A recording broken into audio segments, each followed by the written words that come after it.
detective. Thrill me. Thanks for joining us again, another episode. I'm excited tonight, Jared. We're sans Gibbo and Maddie, which is disappointing, but I'm actually excited for the film. Yes. This is a personal favourite of mine. Goes back a long way. You have not stopped speaking about this film since the year 2000. Tonight's film is it straddles the line between action, but it's more of a, you'd call it a thriller, wouldn't you? Yeah, a bit of a thriller. It's got a little bit of action elements here. Frequency from 2000. Mm-hmm. Now, Jared, just to quickly point something out, and I believe you can hear them in the background at the moment. You pointed out that there was quite a crickets. There was a lot of crickets. A lot of crickets last episode. Not just from the the audience. It was based on our numbers. I think we were recording in front of a live studio audience, basically. Yes. And I think at the time a fucking tumbleweed came through at the same time. Well, we do live in what's called the bush capital, mate. So we just sometimes we have to deal with this sort of stuff. It's not us farting and burping. It's animals outside. All right. Before we get into it, what have we seen? I've got a short list, but there's a couple in there that you might be interested to talk about. Oh, I've also got a short list. Yeah? Yeah. First one was Final Score. Ah! I enjoyed it a hell of a lot more than I should have. Look, it was fucking stupid, but it was enjoyably stupid. It was very enjoyable.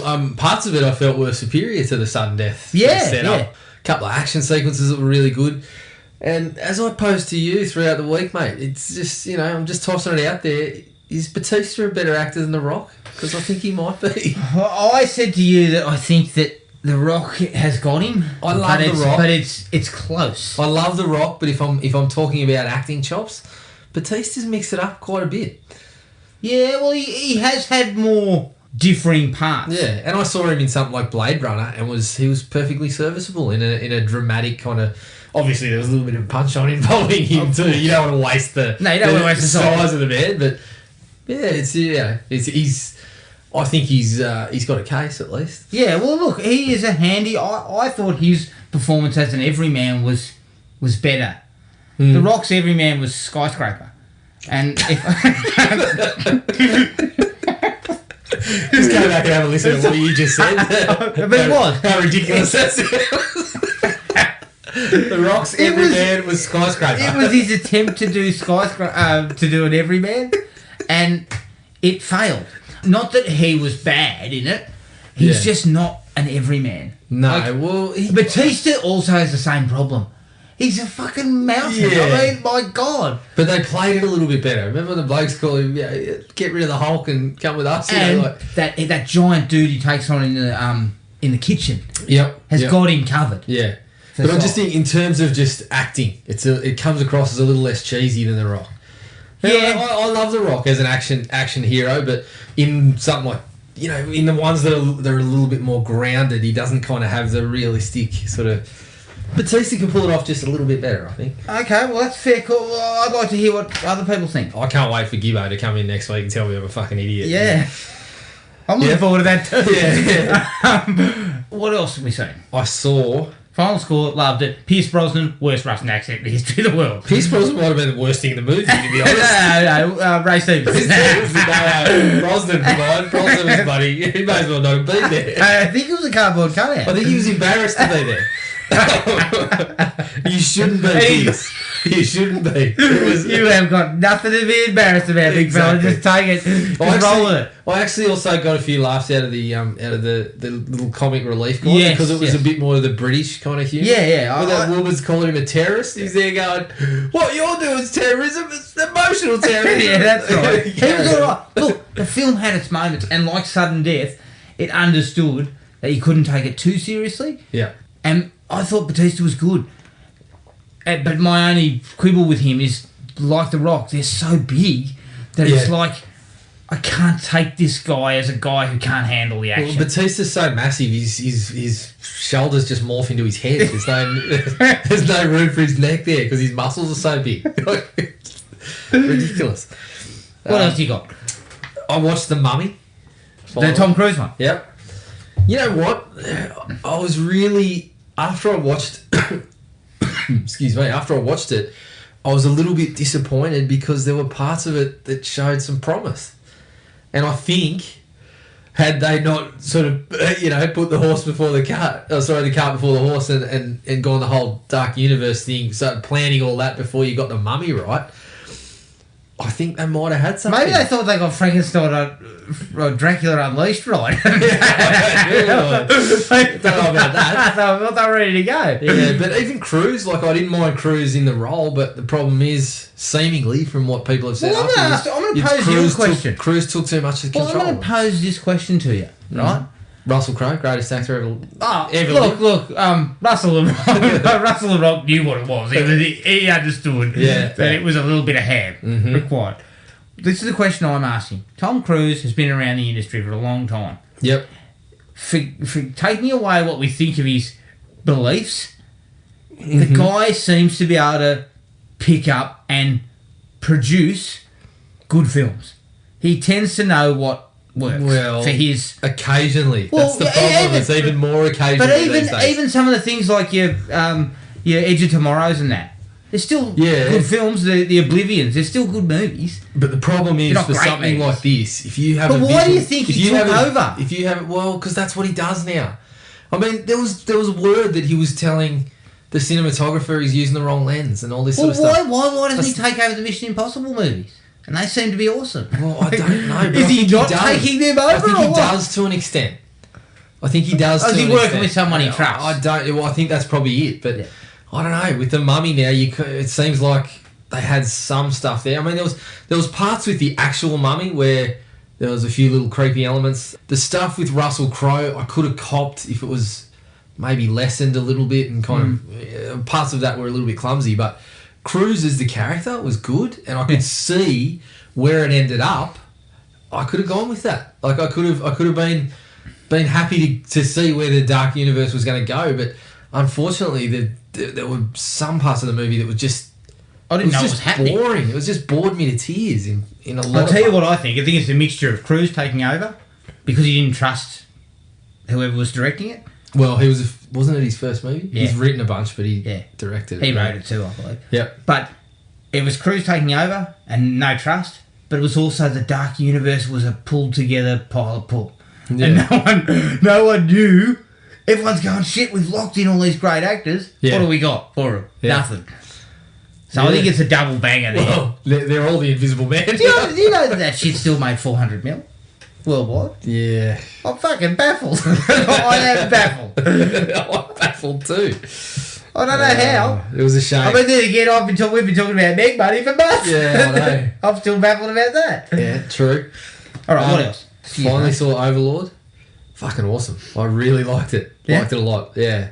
It's just kind of, it's a bit of an action and a bit of a horror element set in World War II. Fucking really, really enjoyed it. Yeah. I'd heard some good buzz about it. I actually saw the preview in cinemas, and parts of it I was like, that looks interesting, but I didn't really get a sense of what it was about. Yeah. So and it came and went in the blink of an eye here. So yeah, finally came out on Blu-ray, so I picked it up straight away and enjoyed it. Good choice. Really, really happy with that one. Good. The Equalizer 2. Oh, finally got on that. It's another kind of run-of-the-mill sort of story and predictable, like. As I said to you, where it ends up was where I thought it was exactly going to, where it was going to go when I met all the characters and whatever. Yeah. But Denzel is just so watchable. He just elevates this stuff. Yeah. If there's an Equalizer 3, I'm there tomorrow. Oh, of course. It's, that scene where he's telling the kid to fucking, you're wasting your life, you get your shit together. I'm sitting there going, get your life together, man. Come on. I was up. I was ready to go. Denzel told you to get your life together. I'd be there. The last one I watched was The Dirt, the Motley Crue. I have read the book. Movie. I have not seen the film. Yeah, look, I read the book too. And I heard the film was not good. Well, I guess the problem is, for me, The Dirt was an entertaining read, but I barely respected any of those blokes after reading it. No. And so when you watch the movie and they're trying to make it this kind of, there's parts of it where obviously, you got to hit your rock bottoms and come to the emotional sort of comebacks and whatever. But I've got very little time for all of those blokes. Probably Mick Mars is the only one that I think seems semi-normal, and the other guys, some of the behaviour in the movies, like, why are you lionising it? They're scum. The saddest part in the whole thing was obviously, you know, if you've seen it, what happens with Vince Neil's daughter and that sort of thing. Yeah. But everything else in the movie was stuff that was kind of in their control and in their... And there was stuff left out of the movie that made them look worse too, like some of the shit that they were doing on tour. And I don't know, I read an article on The Ringer that summed it up for me. I read that article too. He kind of nailed it. He basically said, I mean, the musical content was okay at times, but their behaviour and shit like that. He summed it up when he said that, for me, he said the Dirt is a really good read if you kind of hate the band, because you can't really respect what they do. I think for me, The Dirt... You respect the work and that sort of thing, but that doesn't make the entertaining movie. But The Dirt was good for me because it had so many different points of view. Yeah, which they do which they try to do in the movie. Yeah. But do I feel it was needed to be in film? Probably not. No. And secondly, I made this call. I said this to you years ago about these guys. Their music was average. Like, they had a couple of good songs. You know, I'm partial to Home Sweet Home. Yep. But I wouldn't have called them anything special that came out of the 1980s. And what they were doing was cliche. It's the rock and roll, the rock and roll party lifestyle. It's not like this shit hadn't been done before. You know, I get the sense. Well, again, I said it last week. If you haven't got a cocksucker blues in your bloody resume, you can forget it. That was happening back in the 60s. Going to chat to Mick and Keith Richards. The difference was they kept that under wraps because their music did the selling. Admittedly, I think this is what it comes to. I think the only interest Motley Crue can garner now is from talking about that shit and championing that shit. Well, why do you think the book's called The Most Notorious, Stories from the Most Notorious Band? Exactly. And I think the thing is... The notoriety is the bit that other bands did that. Other bands had those stories. Other bands did, but they didn't write a book about them because their records were still selling. That's the sense I get. Yeah. Myself. But, I respect the hard work that they put in to get where they got to, but I didn't make a good movie. Yeah.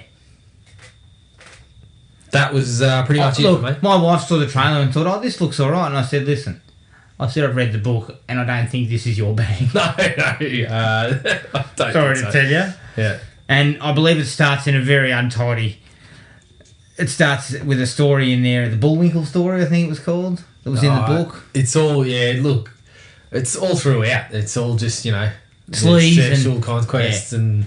the shit that they were doing with Ozzy Osbourne and stuff like that. Like, it's... I mean, look, look, there's stuff that they did with Ozzy Osbourne. If that's what you got to do to keep your notoriety, you probably shouldn't have had it in the first place, I mean, I've never laughed so hard in that Ozzy Osbourne doco when Tommy Lee tells that story about him licking up his own piss and then coming back into his... Trying to get him back into the hotel room and then pooping on the floor and wiping it all over the wall. Right, well, you're going to love The Dirt then. You should watch it straight away. Not the context, not the actual behaviour, but the way it was told. Like, Tommy Lee was just there going, oh my God, I have to get out of here. Yeah, but this is the thing. That says it all, doesn't it? That one of the most sort of debaucherous bloody moments in their book is what Ozzy Osbourne was doing. But Ozzy Osbourne hasn't written a book about all the other shit that he was doing. And he was because Tommy Lee basically said, we couldn't hang with this guy. We didn't want to do that stuff. Yeah, that's right. So that's why I mean that they're a cliche. That it feels like they kind of picked up all the... Okay, we need to do this stuff to be famous. It's part of our fame. Yep. And infamy is what they were after. And of course, because those guys are producers, the stuff is glossed over. Like the fact that Vince Neil spent a month in prison for drink driving and killing his mate. The fact that, Tommy Lee had the bloody assault charges. He hits the woman in the dirt at one point, but they kind of try to justify it with her behaviour and they sort of don't even mention Pamela Anderson, who also accused him of that sort of stuff. So, I mean, I'm not interested in a movie celebrating that shit. So, yeah, it just, to me, it didn't make for something that I could sit there and fist pump. Yeah, they're back. I didn't give a fuck. Fair enough. All right, is that everything? Yeah, that was it for me. All right, I punched out Leaving Neverland. Yeah. Oh look, I thought it was a really, really well done documentary. It's difficult because there's all this conflicting information and there's no absolute 100% that says it was done. Yep. But the stories that both people told were eerily similar. Yeah, and it's hard to overlook the amount of people that... Yep. And all the way the parents were kind of separated from them and all that stuff, it just, look, it was a really well-made documentary, but it certainly wasn't something I'd like to revisit. No. Suggest. No. I also watched the first episode of the Maddie McCann doco on Netflix. Right. That was okay. It's 8 episodes, though. Is it? I didn't realise it was so long. Shit. Because they covered a fair bit of ground in the first episode. I'm thinking, well, you know... Where do we go? There must be a lot more to it, but it was really well made, like Netflix always do, but I'll have to wait and see on the second episode. And the only other thing I watched is I jumped on Stan and I found the Masters of Horror. Yeah. And I watched the first 2 episodes. Mm-hmm. Not bad. Whose were they? First one was Don Coscarelli. Yep. And the second one was Stuart Gordon. Mm-hmm. They were both okay. You can see the budgetary constraints of it, but they were both pretty good.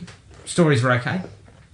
I'll be interested to see some of the better, like I hear some of the better ones like John Carpenter and stuff like that. Yeah. So I'll see how those go. But that was it. Lean week.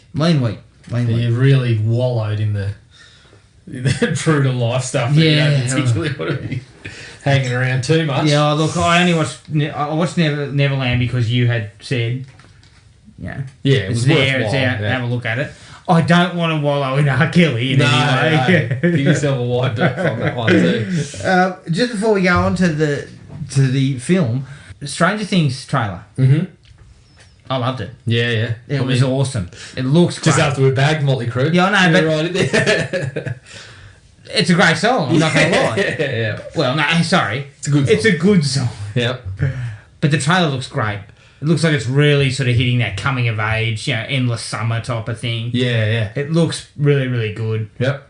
I hope that they are taking it back to, like... I felt the second season was a little bit repetitive and covered similar ground that the first one did. Mm-hmm. Using slightly different bits, but you sort of look at them and you say, well, that's the same as that bit in the first series. Yeah. So I'm hoping that they get out to a fresh material. Really take it out there. It's going to be difficult in some ways because you're sticking with the same crew. I'm just hoping they develop the characters have moved on a little bit. And give me the character development because that's what makes it so great. Yeah, you got the new kind of relationships going through. I like how Steve and Dustin seem to, they seem to be going to be developed there. Little kind of bromance thing going on. So, I'm looking forward to it. Yep. All right. Let's take a break. Here's the trailer for 2000's Frequency. Once in a decade, massive solar storms invade our atmosphere, disrupting global communications. Darren, it's your dad's old ham radio. Go over to the den, huh? Plug it in. And causing unexplained phenomenon. W2QYD. This is Frank Sullivan. Hello? What'd you say your name was? Frank Sullivan. Is this some kind of joke? That will allow John Sullivan to talk to his father. What do you say we tame this Bronco, huh? You and me, spared and guts. Who's been dead for 30 years. But how could it be? I don't know, but we gotta be talking up the mother-son spot of all time. I've missed you so much. Well, tell me about yourself. Tell me about your life. I'm a cop. You're third-generation firefighter. Come on, I thought you were gonna grow out of that cop phase. What's going on, Satch? Frank says that he's talking to Johnny on the radio in the future. Now, hey, little chief, there's somebody I want you to talk to. Good night, John. Good night there, Chief. Oh my God. Hello? Something's wrong. Something we did changed the past. Something happened to Mom. Your mother, what? No. She was murdered. We gotta do something. We try to stop this guy. I may not know who who he is, but I know where he's gonna be and what he's gonna do before he gets there. Do I call the police? They're not gonna believe me. You got his prints. I want you to hide that wallet somewhere where nobody's going to find it for the next 30 years. The window seat in the dining room. It's in. I got it. You gotta give me something I can believe. We've got to catch him in the act. And you can make that happen, Dad. I'm not a cop. I'm a firefighter. We can do it together. Remember Spirit and Guts? I love you, son. I love you too, Dad.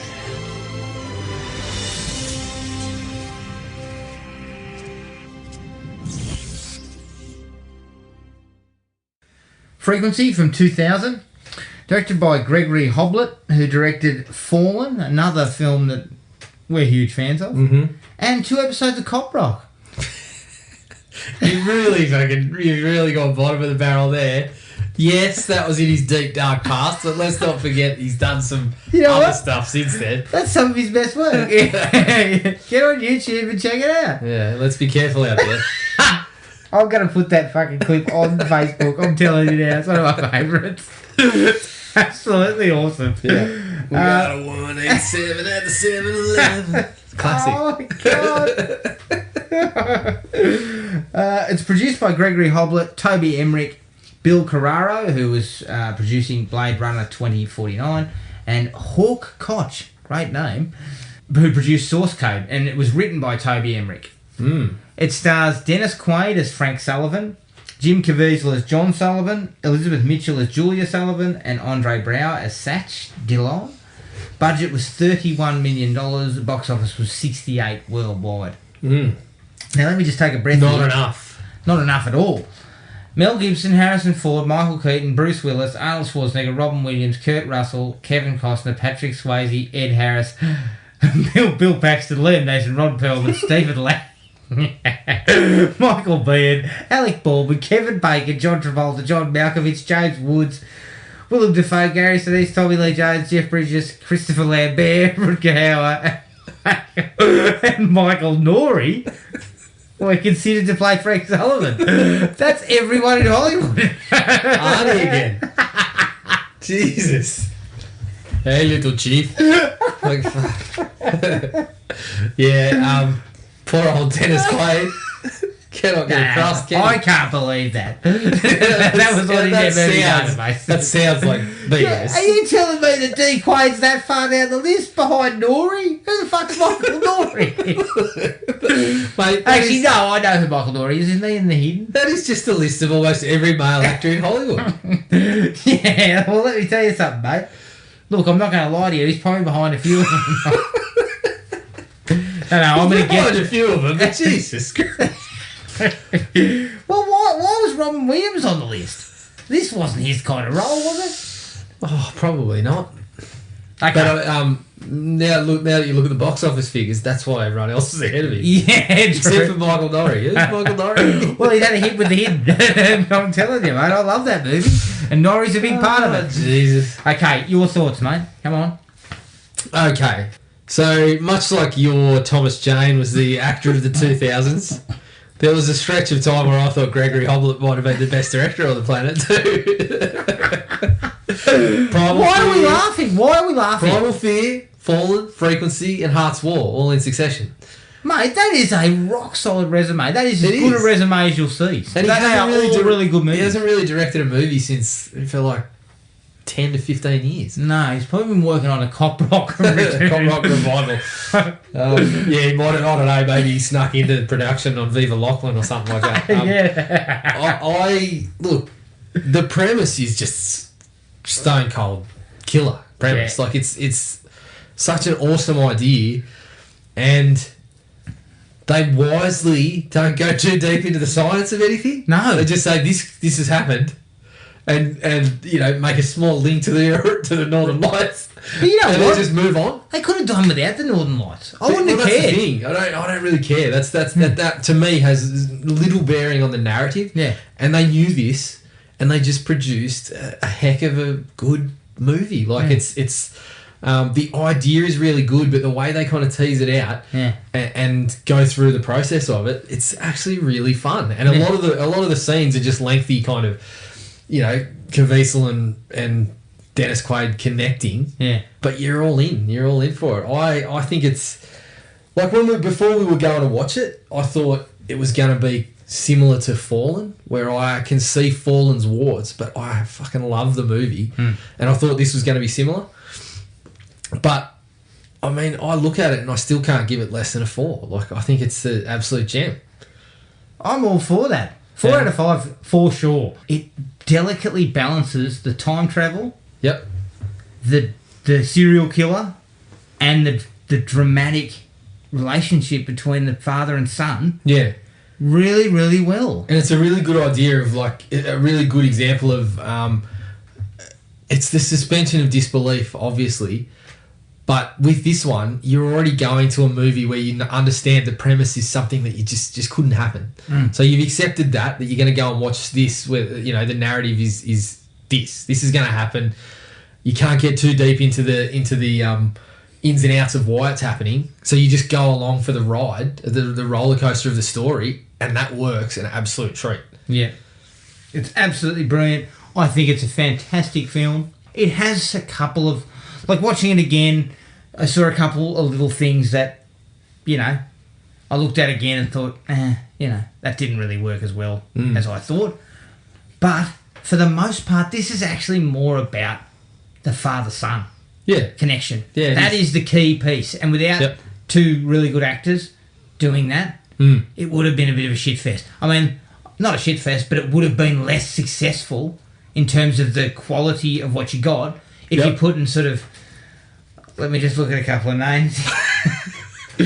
You know, you're putting a Schwarzenegger or a, you know, Ron Perlman or something in there. Yeah. And that's no disrespect to them as actors, but the simple fact is you needed a really good, I think a real working class type of guy in the Frank Sullivan role. And that's kind of what you got. Yep. Because he is my opening like. Right. Dennis Quaid is as underrated an actor as his brother is a conspiracy theorist.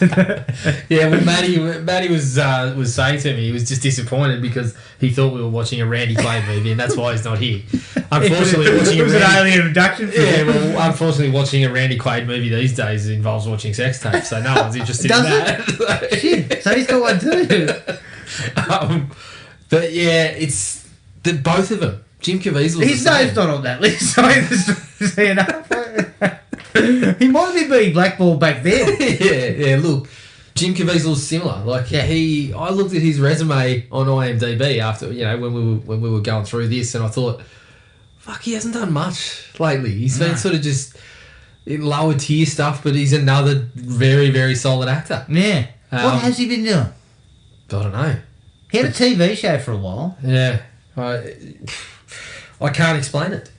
I think the last one that I really remember him from was Escape Plan. Oh yeah. But he's done stuff since then, but he's kind of been on the periphery. I forgot he was in Escape Plan. The one that I remember him last from was Deja Vu. Yep. But yeah, you're right. You kind of had to buy that they were just normal. Yeah. Like really sort of firefighter and cop. Like you just kind of you had to kind of believe it. blue collar guys. I mean, you can see why Andy turned it down. You can't believe that. Yeah. No, I couldn't. I'm scratching my head to what I can believe that has Arnie in it, but yeah, like look again. We love Arnie. He's got his place, but it's probably not in a movie like this. No, it's not. And it's always good to see Andre Braugher. Always good, mate. I've been a long time fan of Braugher. Yeah. He's just, I always thought he was just a rock solid actor, and Raymond Holt has just taken that to a whole new level, a whole new level of love. But prior to that, I was always happy to see him in a movie because I enjoyed his work as an actor. So to see him in something like this, it was just, it was nice to and look, he's not playing anything too far outside, because I think at that time he was in Homicide. Homicide. So, you know, he wasn't too far outside that in this role. Yep. But I just think he's always good. He's always watchable. Yeah. You know? Yep. My biggest like is, so you've gone into the leads that we sort of talked about. My biggest like is the premise. It's just such a rock solid idea of like So as I said, you get past the whole science of you talking to your father on his ham radio 30 years, apart. And of course, everyone would do exactly what he did, You went the wrong way. Yeah. But then to attach that to, okay, you've kind of caused a ripple, kind of butterfly effect type scenario. Yeah. When you survive, you did something else. You that did something changed else, things. and now your mum's Yeah, the but it victim affected of a- it affected our family again. Yeah. So the setup is just a cracker. Like that whole premise is so strong that it basically carries the entire film from that little idea. They just kind of branch out from that, and it's Yeah, and the warts aren't as big because the premise is such an interesting idea. And, like any good film, you ask yourself those questions. If you were what would talking you to do? your father who was dead, would you tell him Yeah.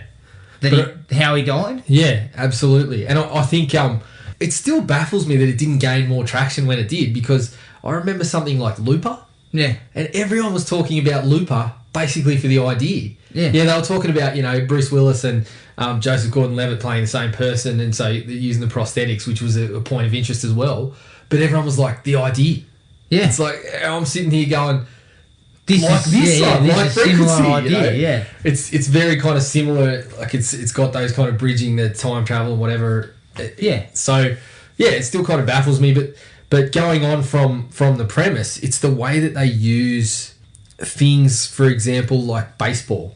Yeah. So the I love baseball that. I is the thought that hobby. stuff was great. Yeah, the baseball's the hobby, the father-son, the connection, whatever. And of course, when they start talking, it naturally just flows out.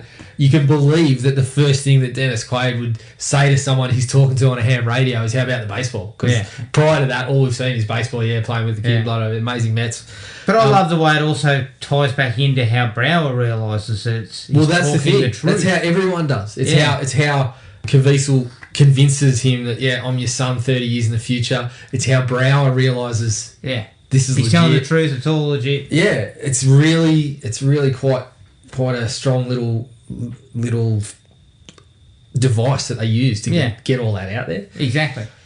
I think the opening scenes in the 60s that set that scene about the Sullivan family, it's a really, really good way to start, because it showcases that they're a blue-collar family. He's a fireman. You see the ham radio. You see the connection between him and his son. You see the fact that she's a nurse. Mm-hmm. You hear on the radio the Nightingale murderer, but it's only briefly You see in the there. lights on the TV and stuff. Non-lights. It's all done in about 6 or 7 minutes. Yeah, it kind of encompasses the whole Frank Strong Sullivan setup. family. Really strong setup. I'm glad they were vague on the science. I had a couple of questions. Keep the going science along. to a bit of it. Yeah, I was sitting there thinking, fuck, how long does this phenomenon last? Because they've been talking for a couple of days now at least. But it was just good that they just put a couple of things out there. Like, when they're talking about the string theory and they have that professor, he's a legitimate physicist that's kind of nice little sort of touch to have a cameo of that. Doesn't add any sort of strength to how we're going to unravel this, but it's basically just something there to say, this is what's happened, bang, let's just move on into the into the narrative of them talking to each other over that span of 30 years. But yeah, I was totally fine with the way they handled that. I'm fine with not going into that. Yeah. No need to discuss how. Just, it's happening, and something's going on. The ham radio is just, it's something different. It's quirky, Even in 2000, which would have been pretty much, not quite pre-mobiles, but, we weren't exactly walking around with mobiles. Like, everyone had a mobile, but those clunky little ones. 5110. I had some stupid Motorola thing. They were built for, they were not built to look cool. No, but you could drop the thing as many times as you want, unlike the iPhones. And the number of games of Snake I played on the toilet, I have not been able to count. But it's such a quirky little device, and people still, there are ham radio enthusiasts. It's a niche market, but the idea was really cool. Yeah, because you didn't know who he, like, you can understand that Caviezel would have the conversation starter with him. Yeah. because he doesn't think it's his father. Yeah, he just yeah. thinks it's some guy who's a ham radio enthusiast. But They're talking. the other thing too is the kid. That was Michael Cera, wasn't it? Yeah, the kid, yeah. The kid, what he did, I connected with that massively. The amount of times I went into my parents' kind of closets at home looking for something, and came across an old bloody record player or an old something like exactly what he did. Can we open it? And they find the ham radio. I mean, shit, I remember dragging out a projector or something that my parents had in the cupboard thinking, I might, just put this stuff on, and then, trying to make it work, and didn't have the things connected properly so it wasn't spooling. So the fucking film just started to melt. So I quickly just packed it all back up in the box, put it back in the cupboard. What's that smell of smoke? Nothing. I don't know. You didn't have any treasured memories stored on film anyway. Yeah. Did you guys used to take film back in the day? Well, was any of it needed? Because anything important? Why you ask? I don't know reason. Yeah, no, but like exactly what that kid did. I've done that with a bunch of stuff when and with friends at their places. We find some old video game machine or something. You'd just do that shit. You'd set it up and have a look at it, and and it just felt more real, natural, even though it was a very kind of go into the closet and get this or whatever.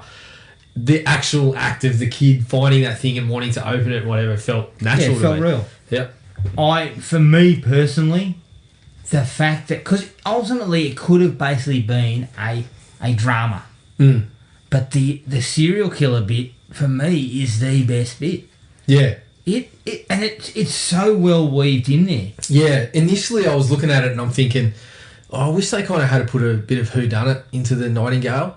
But then when they got into it, I was like, nah, they made the right choice. Yeah. Just to kind of that we know who it is. That was kind of not a dislike, but I sort of had that in my dislikes because I was like, there's no real effort put into making it a whodunit. Well, that's the thing. But I kind of looked at it and like you, I felt there was no room. Yeah, I mean, you that's had so exactly much right. stuff that Because you're dealing with. if they had gone the whodunit, I think that would have ended up being the entire movie. All through to the third act would have been the uncovering of who it was. Yeah. Instead, they chose to do that really early and focus on the here's where he's going to be. How do we stop him? You've got you're working out little bits and pieces and then figuring out how to get them to each other over time and how to. The way that they did it made Caviezel still really active in the story rather than just saying you got to do this, you got to do this, you got to do this. It was kind of like whatever Quaid did affected something in the future that then gave Caviezel something to work with and went like. I think they probably, as you said, there may not have been room to fit the mystery element into it. Yeah. So I'm kind of glad that they just went one. And basically, within the first 15 minutes who did it. Yeah, you get. But again, looking back, they don't really present any other options. No. They don't present you any other options. No, and that's the thing. Watching it this time around, I think there's one other option, but he's in it for like 2 minutes. Yeah, and that was the thing. Like this time around, I watched it and I was like, that was definitely a choice to avoid that, and I think they did the right thing in the scheme of things. And I really love the fact that when he survives, his actions that night change everything, and then she's then murdered as part of the Nightingale. Yes. Like, I just thought that was such a cool, clever idea. Of course, had she have not been, it would have probably changed things dramatically about how the story went, but I just felt it really worked, and I love the way they actually did it. Yeah, and I didn't remember this from the last time I watched it, but getting into the spoilery parts of it, I'd completely forgotten that his mum actually saves the killer. Yeah. And it's because Quaid is there. Yeah. Instead of doing what she was doing, Quaid's just like caught up in all this and goes to see her at the hospital, and then so she's she talking wouldn't to have him. been in the hospital. So they would have given him the double dose, and he would have died. Well, she turns around and sees the doctor giving the guy the dose of something that's going to poison the patient by mixing with something else, and the patient is the Nightingale, and it's like, wow, I somehow missed that the first time. But it's the whole chain reaction thing that. If Quaid's not there, she's still on the bench that she was at the bed that she was on with the patient she was on before. Yeah. She doesn't talk to Quaid, then turn around and see the doctor. But she also gets they say at one point they went and got you after he died. Yeah. And she leaves the hospital Exactly. early that night. That's right. And it's all. I mean, it's all very convenient. Yeah. But I mean, that's what we're here for. Yeah, So, part of the story. This whole sort of chain reaction that it sets off was really. I really liked the way that it all worked out. I really like the fact that, unlike a lot of these sort of time travel films, when he realises he's talking to Frank, he immediately starts trying to explain to him, this is who I am. You know, my name is John Francis Sullivan. I am, at this house and this address. Like, he actually explains to him where he is and everything. Yeah. And Quaid understands that they quickly dispense with that whole, oh no, it couldn't be. Yeah, they work through it pretty quickly with the baseball. Get through it. Yeah. Because it would have slowed things down and it would have added. Yeah. They would have had to taken more things out because the thing was so. It was kind of like I guess you'd call it plot-wise, it was a bit of a house of cards. You had to be careful. Yeah. If you took the wrong card out, that's the end of it. But I think that they wisely condensed that into like 2 scenes. Yeah. And then suddenly they were on board. Yep. And they had that fantastic scene where they just sit up and talk to each other. Yeah, And it cuts through and they're discussing everything. And in those moments, they throw a couple of little nuggets about each person. Yep. And it's really, really well done. Yeah, I was a big fan of the way that all sort of panned out. I also enjoyed the parts of, the way he drops the cigarette on the table and it starts to burn. Yeah. And, Frank, what's Caviezel's name? John. Oh, no, is it John? Yeah, John. Yeah, so he remembers, he obviously knows that his dad's smoking or whatever, and he says to him, it's on top of the things that they already have. Just something like, you just dropped your cigarette on the table. I can see it. Like stuff like that really, really kind of... It helps to get the point across and quickly. Yeah, and it's just, that was a very visual way of doing it as well. Like, it gave him a chance to explore the special effects a little bit, which thankfully they didn't go too deep into because that didn't look all that great most of the time. No. Yeah, I just enjoyed the whole sort of package that they put together of how to get through these issues. And well, like any good time travel film, some effort and some work went into trying to find those little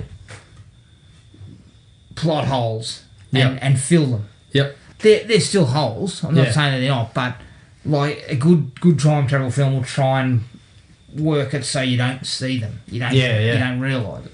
I really like the intercutting him taking the other way out of the Buxton fire with the new memories. Yeah, coming together and dropping the glass. And then and the mum's still in all those memories because he hasn't gone to see her yet.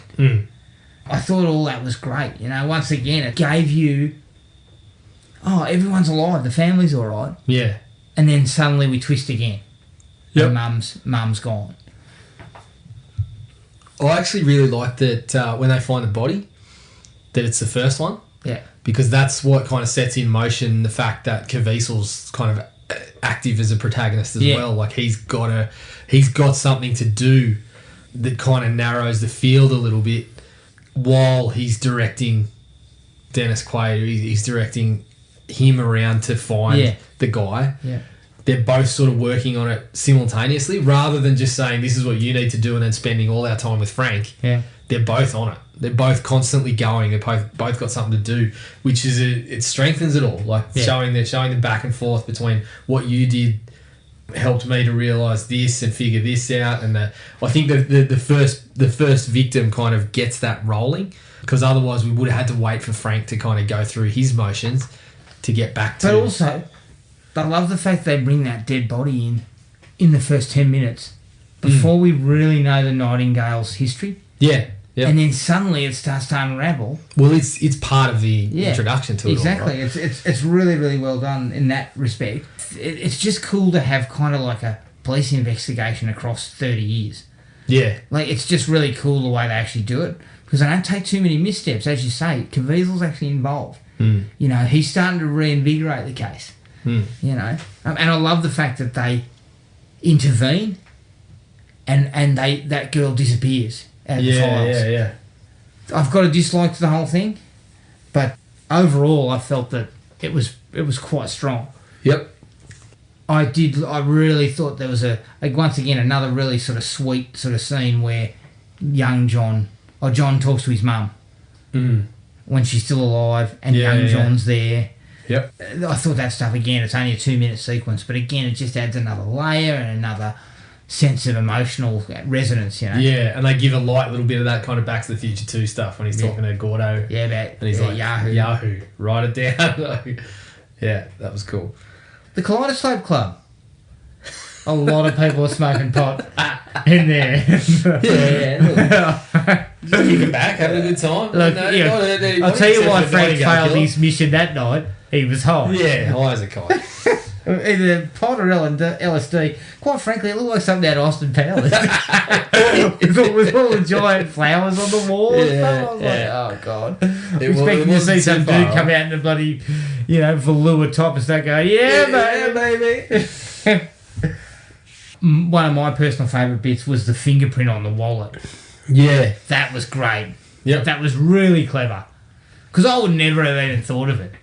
It was kind of a smart little way to basically bridge the identify timelines again and start working the case and all that sort of stuff. Couple of question marks on, the Nightingale's a policeman. But I guess the good thing is he got the timeline back then. 30 years later, you got the different technologies and stuff. I thought maybe they could have gone with something that would have explored that a little bit more. Yeah. Rather than just, I got your fingerprints, because Nightingale, obviously being a cop, probably would have known that, but he still rifled through his wallet anyway and then left the wallet and whatever. But I did think that sort of stuff was one of the strengths of the movie. Like, how am I going to get this to you over a 30-year time span without someone finding it in the house and chucking it out, or I mean, what I liked about that though, and I appreciate what you're saying about he would have known, he would have put his fingers on it, wouldn't have put his fingers on it, but in a sense, it was just for their knowledge. Do you know what I mean? Like, because nobody's asking. The police weren't asking, "Where'd you get this?" I got it off a wallet from 30 years ago. No. But what I mean is perhaps something would have probably known. I'm a cop. I know what they do here. Maybe I'll just take his wallet. Yeah. Or something. Take the whole... It's a minor quibble. Very minor quibble. Yeah, it was a cool sequence, but I agree. Yeah. Some technological advancement or something. DNA. Something DNA or something like that might have been there, because Frank wouldn't have known about that, but he could have had something that Caviezel goes, I can get the DNA or something like that. Like I said, minor quibble. I'm not too worried about that sort of stuff, because I liked the device of, I've got something now, let's get it to you. And he kind of, he has to bury it under somewhere that someone's not just going to, what's this doing? And toss it out or whatever. It was important that Frank had to be arrested to bring the package together. You had to bring everyone together into the police station. Yeah. Satch, the cop, him. Yep. Satch's belief that, basically I've handed your license under a dead girl. Yeah. And he explains to Satch, I'm talking to my son. All that stuff goes on. It's all part of the bringing it all together. And I think it's a good way of doing it. Plus, I kind of dug his escape. Did you? I don't really know the ins and outs, but it seemed cool. If it was me, I'd have thrown that wire and missed. Now, what I would have done I would have picked up a cup and gone and thrown it in his face and then tried to step around him. Or I'd have gone, cop this, and then just, got myself, and And it leads to the ending, which I initially remember the ending being a little weak, but I thought it was actually really cool. The fact that they're both, he's attacking them both 30 years apart. Yep. And I really liked the bit where he gets shot in the hand. Yeah. And then his counterpart from 30 years later's hand goes... Yeah, that sort of 30-second stretch was pretty good. And then the whole house changes. Yeah. That was really cool. Yeah, I thought that 30-second stretch was really strong. I love the idea. Like, I know some people didn't like it, felt it was kind of a bit contrived and whatever, but I'm like, where else were you going to go? You had the whole timeline thing, and they both trying to work to solve it over the... It's about to converge, basically. Yeah, to the fact that they're both doing it at the same time was a really solid idea, having the back and forth. I actually thought they would do more of the him getting hit or something in the previous timeline, and the way his face gets scratched and then the scars show up, and then obviously the hand. I thought they might have even gone for a little bit more of that, but the whole idea of that, I really enjoyed it. It's just a solid way to wrap it all up, I thought. Yeah. And the final thing for me, Garth Brooks. Couldn't wrap up a movie better. Couldn't wrap up any better. Garth, note to Garth. Get yourself on Spotify, motherfucker, because quite frankly, your streaming service is bullshit, my friend. No, Ghost Tunes is dead. Okay. It is a ghost. But he's on Amazon Music now.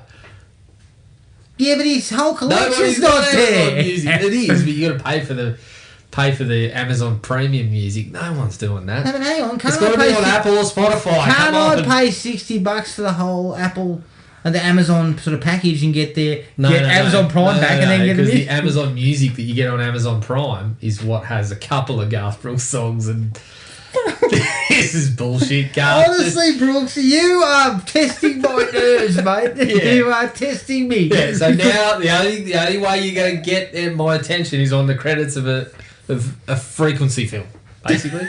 That's it. Do I have to start a petition? I mean, Yeah. do I have to? A couple of strongly worded emails, and I want to go I'm sure he would listen. I want to go straight to the horse's mouth, mate, because you know why? I'm a fan of the bloke. I'm sure Garth would be sitting there going, "Sorry, I can't hear you from up here on top of my pile of cash." But that cash is getting smaller The because cash you're not is on dwindling money. when you're on Amazon. I'm telling you. that cash is in Jeff Bezos' pocket. Let me tell you, you'd be on three piles of cash if you'd have put it out on the other bloody streaming services, you idiot. Right, but still, pure emotion. No, I can tell. You're very emotional about it all. He had me with the opening piano part of it. I immediately welled up a little bit at the end. Yeah.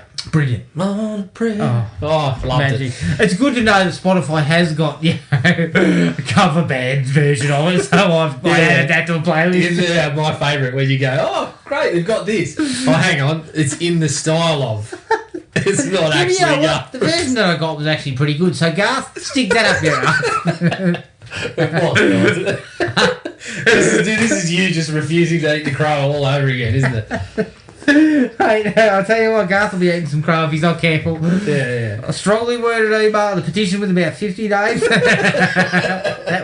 That'll move the needle, I can tell you now. The problem is you'll get on the petition to get Garth on Spotify, and then while you're signing up, you'll see the Garth Tour Australia petition. Then you'll get distracted by that, and we'll never have a petition. You forget your 50 I like shiny signatures. things too. All right. Do you have any other likes, Jared? No, that was it. I think we pretty much covered everything that I was. I think it's fair to say that word of the day here has been rock solid. Yeah, rock solid for sure. Except for Garth Brooks. Yeah, that's kind of limp. Yeah. Okay, into the dislikes. Mm-hmm. Although I like the opening sequence, and it shows that he's a good fireman and all that. Yep. It's preposterous, and it releases one of the worst looking CGI explosions I've ever seen. It does. and it's right up his backside, and then it explodes, and then he's just standing there, kind of. Mate, he's not creeping out of that hole. He's fucking riding that all the way 40 feet into the air. That was literally up his ass. Yeah, he's burned to at least the halfway up the large intestine. The minimum. Look, although I found the Yahoo stuff kind of cool, Back to the Future style. Yeah. It felt a little bit unnecessary. We probably just could have left that. Well, the good thing was it fit with the whole. For me, it fit with, as you said, they set up the whole family and stuff. Yeah, Gordo was part of that in both timelines. And yes, I like the way that you see him. He's kind of an oafish sort of dad, and he's talking about his failed investments and whatever. So it was. I'd kind of liked it from that perspective. It did, and it wasn't over the top. No, it was only word. He didn't say, "Here, quick, write a list. I've got I've got Apple, I've got Yahoo, I've got he didn't go through all these. We're certainly not going to Amazon though. No, not going to Amazon. That word was not spoken. Yeah. I just felt like it was kind of it fit the relationship that they had. It was kind of a bit of a gag almost with Gordo. I would have said, listen carefully, Garth Brooks, Spotify. I would have said, remember those words. Financial planner, Rocket Ismail. Get on phone cards. Buy gospel recording calligraphy stores. They're going to be big. Yeah, in the 80s and 80s. Fucking hell. Shit. What? Oh, sounds funny. Sounds pretty. Sounds watertight. Sound investment. Okay. I didn't have a big quibble with it, but I kind of can see slightly how it feels a little bit TV movie-ish in terms of its scope.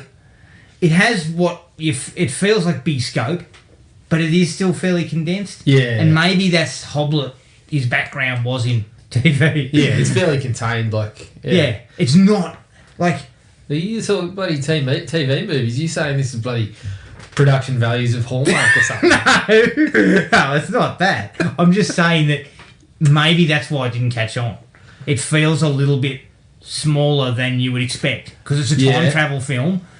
Everyone thinks time travel, big and... As you said, though, that's the strength of it. Yeah, agreed.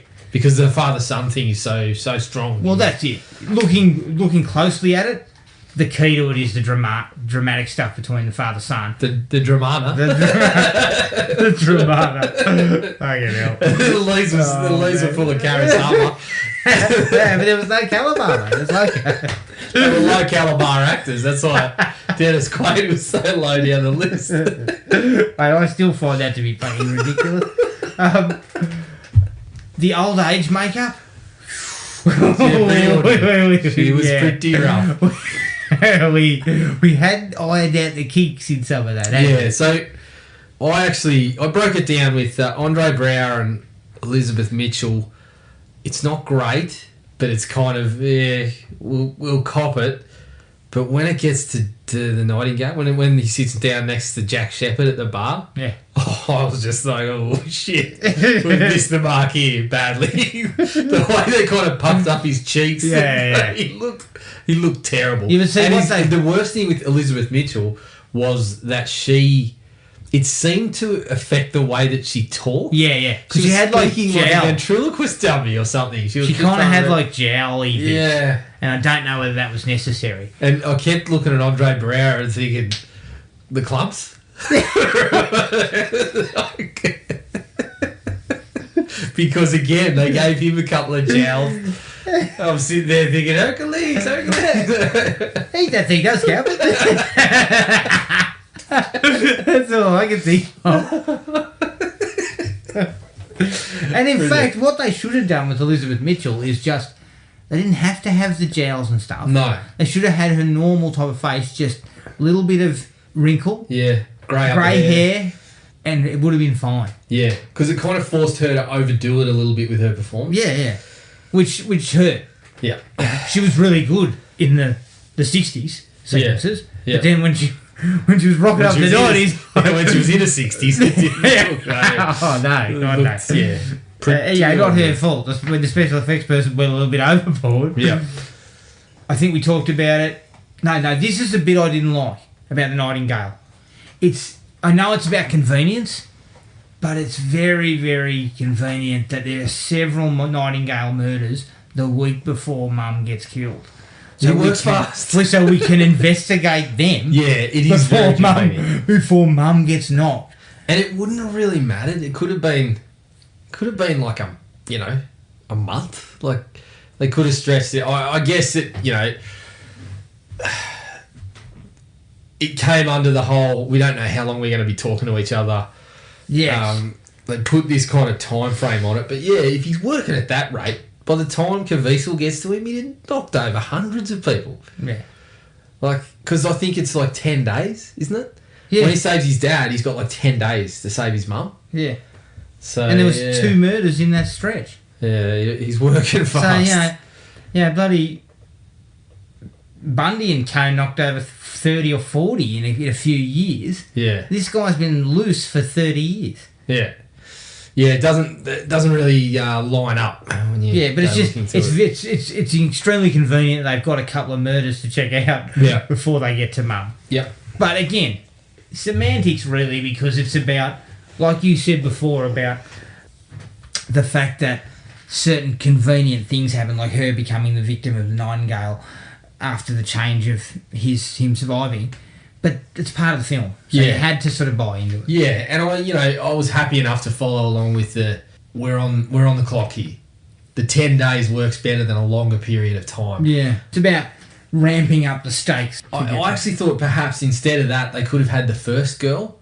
They could have had the one that he saves, and when he saves her, it turns into the second girl. Yeah, like because he didn't get to kill someone that night, he went back out the night after. Like, it changed in the future. Like, so before his mum, he killed one person. But when Dennis Quaid stops that, Caviezel then says, obviously that file disappeared or whatever, but now it's this girl instead. Yeah. Like, I felt like that might have been something to explore. They could have just... But again, that would have cut out a little bit. They could have just had the one girl. He surveyed her. He tried to stop it. Didn't work. Then he's arrested. Yeah, no, see, I thought the stopping... Was there any changes... No, that's right. The wallet. Yeah. That happens when he stops the girl from getting hurt, doesn't he? No. That happens in the second one. Oh, okay. But... as you can see, I watched this movie recently. I actually felt like it worked for him to stop. Oh, it worked. Because it legitimised further. You had Quaid going out that first time and you're still thinking, is he really like buying this? And this is where it kind of... It's like, yeah, this is what happened. Was the girl was here. The girl was where we said she was going to be. Yeah, and so we intervened and it worked. Yeah, and then it goes further into the memories of when he mentions the name and Brower goes, "What are you talking about? You should know these." Yeah. So, but also, it actually did then sell the fact that we can save Mum's life. Yeah. We've just done this. We've stopped it. So I was okay with that. I said before, the whole Nightingale murder, there's no real options. They telegraph straight up, but I think we felt that was better. It made more sense. Yeah. Because you don't... Why muck around with that shit when you haven't got a lot of time? Well, that's what I thought. That's what I thought was the idea, that it wasn't necessarily the whodunit aspect that was going to... You wanted to focus on the two guys solving the case, basically. Exactly. So once they figured it out pretty early, I mean, really, it's kind of halfway through the movie when they kind of confirm that this is what's going on. They telegraph it before that, but... Yeah. I actually, speaking of conveniences, again, they're ones that I can't really pick on them too much because I can't think of how would have done it much differently. But the arrest, like, you just know... The second he runs up those stairs, you're like, this is where we're going. Yeah. He's going to get arrested. And as you said, it kind of has to happen because it ties everything all up and it makes for a moment of uncertainty. Like, how are they going to do it when the ham radio's broken? And yeah. So that was kind of minor. The bigger one for me, the biggest kind of convenience thing... Obviously, I love the way that they were both going at the killer at the same time. Yeah. And I wouldn't have changed that. But really, Caviezel going into the bar and going all cavalier and basically spilling to the Nightingale that we've got you drops a great line. Yeah. You went down 30 years ago, pal. You just don't know it yet. Yeah. Good line, because he's going to be walking out of there and the Nightingale's going to be going, what the fuck's he talking about? Yeah. But the fact that he's there at all is the only thing that can fuck it up for him on his end of the timeline. Yes. If he leaves him alone, he's got the Nightingale's got no idea and can't interfere in the future aspect of it. He's just got to sit back, and obviously, there's an emotional element to it, but he's just got to sit back and wrap this thing up. But of course, we couldn't have that because then they wouldn't be fighting at the same time. But also, the fighting at the same time comes with an issue. Mm-hmm. In 1969, the belief is that the Nightingale fights it out with Frank in the water and then dies. Or whatever. Seemingly dies. So he stayed off the radar for 30 years because he's still alive in 99. He's still there. So the idea is that the boats are out there and they're looking for him, but they can't find him. Yeah. But that's not good enough for me. Well, that would have changed it. Exactly. So that would have changed... Because what that says the Nightingale that they saw, the Nightingale that he saw in the bar was not going to be the same guy. No. Because in between that, Quaid had the tussle and... Yeah. And he looks no different, or there's no difference to him when he turns up. No. They should have done something with him. Even just changed his outfit or something. Dishevelled. Yeah. You could have imagined that. Yeah, because that would have said he's been hiding out. Yeah. He's been living off the grid type of thing. Yep. But it doesn't make sense. No. Because he would have had to live off the grid for 30 years. Yes. Yeah. Correct. We look like the Unibomber. Yeah, we had a head like the Unibomber. Yeah, like they would have needed to do something with him when he turned up. Yeah. He needed to look different. Yeah. Even if that meant a slight change to his facial features or something, and he was going by another name or something like that. I actually thought they were going to have, you know, when Quaid was pulling the things out under the water? Yeah. I thought he was going to slash him or something with it. And that was going to be... on his face. A scar that you saw, or like a... Yeah. That probably would have worked too. Bringing that in 99, you see him with something and you know it's him. Yeah. But he looks different, you know, he's got a nice beard or something like that, so you're not 100% sure when he first turns up. Yeah. But I guess this, again, it all speaks to the strength of the movie, is that even knowing this stuff, I didn't really care. No. I still just, the enjoyment of it was overriding all of this kind of stuff. Exactly what you said, mate. You had to let it go. Yeah. Because you knew that they were going to duke it out in differing timelines. Yeah. You knew it was going there. That's kind of like the whole, you can see the whole thing was written around. Was this written backwards? Really good. Was this one written backwards too? I think it probably was. I think there would have been the bones on there, but I think the idea of you saved your dad, but now the serial killer's got your mum, and then down to you're both fighting. Yeah. You're both fighting them at the same time. I think that's what it was written around. Yeah, I agree. Which, hey, it seemed to work okay. They were good ideas, so I probably would have written around them too. Yeah, true. Anything else, mate? Anything else that sticks out in your mind? I didn't have a whole lot of dislikes. I just couldn't pick it apart. I like it too much. Yeah. It's still Dennis Quaid's second best bit. The Rookie? The trailer for The Rookie. Greatest trailer in history. I think people are going to wonder what you're on when they see that trailer, but it is. Look, they might wonder what I'm on until Lightning Crashes kicks in, and then they'll be in full agreement that it's the greatest trailer in history. Oh my god! Dennis Quaid pitching at a speedometer, and there's slow motion shots of him in the rain. Magic, lightning crashing. Of course it's brilliant. That is frequency. I'm like you, nostalgia. I had this in my 5 at one point, my top 5. What about Gregory Hoblet? Top of the list? Look, he wasn't top of the list because of Director of the 2000s. When you sent me a video clip of Cop Rock, I realised, well, I'm going to have to sort of cut him back a little bit. Yeah, but I bet if you watch Cop Rock, his is probably the 2 best episodes. I think he may have been involved. Let's be careful out here, so let's not sort of blow any more smoke up his bum. It would have been good if they had to intersplice this in the movie. They would have had something about the Nightingale and Andre Braugher singing a bit of Let's Be Careful out there. Probably the only thing that would have sent it all the way to a 5. Then they could have had, they could have been singing the same song 30 years apart. Oh, magic, yeah. Old Brower, young Brower. Oh god. All right, you can find us on iTunes, Spotify, and Podomatic. You can find us, Garth. That's right. You can't find Garth Brooks, but you can find us. And I'm not paying Amazon for it, I can tell you. That is a sad state of affairs. You know what though? You cannot find the biggest selling artist, male artist in history, but you can find us. Well, I wasn't thinking of it that way, but now you've said that, I feel we should shut this entire production down.